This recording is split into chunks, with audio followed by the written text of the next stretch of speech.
Salut les geeks, j'espère que vous allez bien. On se retrouve aujourd'hui pour une nouvelle vidéo pour le Doogee L5000, un smartphone qui pèse vraiment très lourd avec un écran de 5,5 pouces. Et je vais vous donner surtout mon avis dessus, c'est surtout un ressenti qu'un vrai test et vous comprendrez tout au milieu de la vidéo bien évidemment.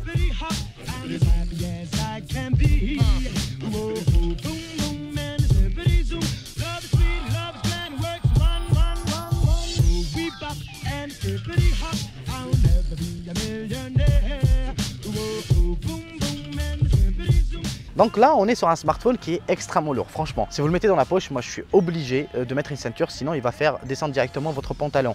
Je ne sais pas quel est son poids exact, mais je pense qu'il dépasse les 200 grammes, ça c'est une certitude, à cause de sa batterie de 5050 mAh.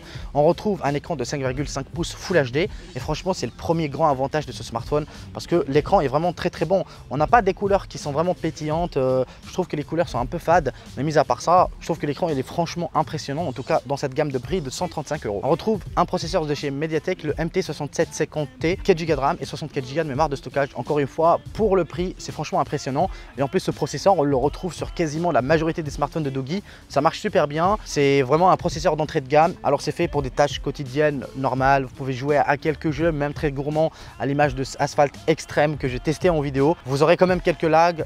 C'est pas très impressionnant. Vous attendez pas vraiment à une fusée, je l'ai dit encore une fois, mais voilà, donc en termes de puissance, de toute façon, pour cette gamme de prix, on ne va pas s'attendre à des folies. Mais si vous souhaitez bien évidemment de regarder juste de YouTube ou de jouer à quelques jeux vidéo voilà, qui ne sont pas extrêmement gourmands, je pense qu'il va faire le taf largement sans aucun souci. Alors sur le plan de la surcouche, bien évidemment, on est sur du Android 7.0 avec une surcouche Doogee. Franchement, on ne la ressent pas forcément cette surcouche, c'est juste les logos qui changent, voilà. Mais vous avez bien sûr la possibilité sur le store de télécharger de nouveaux thèmes si vous n'aimez pas le classique que vous retrouvez sur le mobile. Et bien sûr, c'est ce que j'ai fait parce que j'ai pas trop aimé leur interface. Après, celle-ci, elle est super simple, elle nous rappelle énormément celle de Wily Fox Swift 2X, donc très proche du Android stock.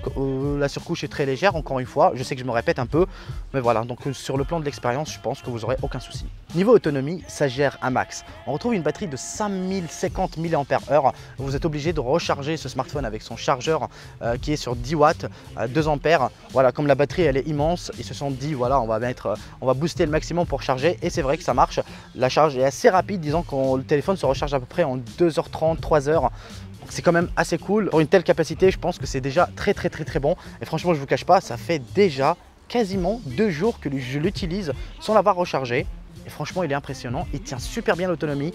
Et voilà, en tout cas pour son processeur qui n'est pas très performant, ça joue un grand rôle pour l'optimisation du smartphone. Donc vous inquiétez pas, si vous partez en vacances, etc., vous n'avez même pas besoin d'une batterie externe parce qu'il va vous tenir 2 jours intensifs sans aucun souci. Le smartphone il est aussi full 4G, donc on ne sait jamais si vous êtes chez SFR ou chez Bouygues ou peu importe votre opérateur, vous retrouverez la B20, donc la 800 MHz, donc il n'y a pas de souci sur ce plan, vous aurez la 4G peu importe où vous êtes. Donc allez, petite transition, maintenant vous parlez un petit peu de l'expérience de l'appareil photo. À l'avant, on a un capteur de 8 millions de pixels et je vais vous dire un truc, ça va vous faire un peu rire. On a le zoom x2. Voilà, on n'a pas un double capteur, mais ça va cropper dans le pixel, vu que la qualité c'est du 480p, donc c'est même pas du 720p, on n'est pas sur de la HD, on est sur un truc tout pourri, et ça fait pas du tout de bons selfies, je vous le dis honnêtement. Voilà, à l'arrière on va retrouver un capteur de 13 millions de pixels, celui-ci filme en Full HD, donc ça va, vous pouvez prendre des photos de bonne qualité entre guillemets quand on est en bonne condition. Par contre en basse lumière, je vous le dis honnêtement, c'est du grand n'importe quoi, ça sert strictement à rien de le prendre pour prendre des photos en basse lumière.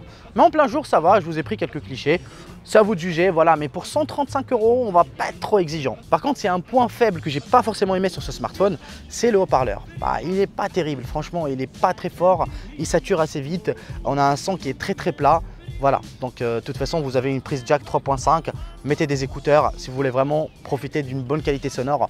Et quand je dis qualité sonore, vous avez entièrement compris, on n'est pas sur du très haut de gamme, mais voilà, c'est déjà largement mieux que d'utiliser le haut-parleur classique quoi. À l'avant on retrouve un lecteur d'empreintes biométriques qui marche super bien.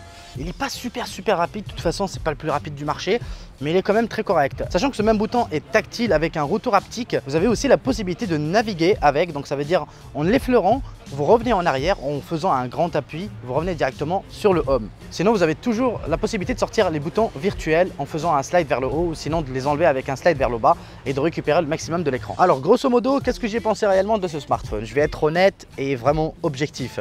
Franchement, je trouve que c'est un excellent smartphone pour les personnes qui veulent juste le multimédia. Ça veut dire qu'ils ont un casque Bluetooth ou un casque filaire, voilà, parce que c'est proposé, qui cherchent une grosse autonomie, un écran Full HD qui est quand même de bonne facture, de très bonne qualité, qui cherche aussi une immense endurance, donc ça veut dire que c'est un smartphone qui tiendra largement les 2 jours. je pense que c'est le smartphone qu'il vous faut. Et même pour quelques photos, disons, en plein jour, voilà, avec le capteur principal et non pas le capteur selfie. Parce que si vous êtes vraiment un grand amateur de Snapchat, c'est pas du tout un smartphone que je vais vous conseiller. Mais voilà, si vous êtes vraiment quelqu'un qui cherche un truc à utiliser en multimédia, je pense que ça fait largement le travail. Et même c'est très bon, surtout pour son tarif. Voilà. Alors je vous dis prenez soin de vous et à très bientôt pour une nouvelle vidéo. Allez, adios. Et sincèrement désolé, je sais que j'ai une sale tête aujourd'hui. Voilà, j'ai pas trop le moral. Voilà, j'ai pas trop le moral, j'ai même pas le temps d'aller chez le coiffeur et pas les moyens. Je sais que certains en ont rigolé, mais oui, vous pouvez en rigoler. Eh oui.